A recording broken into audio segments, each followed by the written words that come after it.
Els 36 alumnes europeus participants al programa La Joventut en Acció i els seus monitors eren rebuts ahir dimarts a la 1 del migdia per l'alcalde d'Ontinyent, Jorge Rodríguez, en el Saló de Sessions de la Casa Consistorial.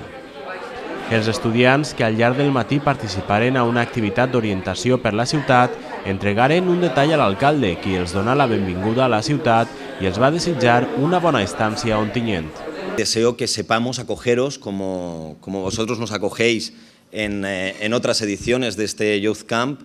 y sobre todo que sepáis que estáis en vuestra casa, que sepáis desde el primer momento que esta es vuestra casa, que pasaréis a nuestro lado 10 días en los que esperamos colmaros de nuestra hospitalidad, pero sobre todo que sepáis que más allá de esos 10 días podéis volver a Ontinyent, donde siempre seréis bien acogidos. Muchas gracias y welcome.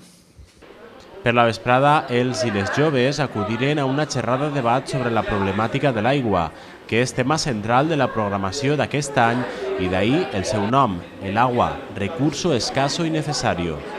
També visitaren el Pou Clar i per la nit acudiren a la projecció d'una pel·lícula sobre Ontinyent i la Comunitat Valenciana. Així ho explicava l'alcalde d'Ontinyent, Jorge Rodríguez. La programación que se os ha preparado lo que pretende es, por una parte, estudiar un recurso tan importante para todos los países como es el agua y para toda la humanidad como es el agua, pero que también se ha aprovechado para acercaros a nuestras fiestas, a los moros y cristianos con los que compartiréis una cena,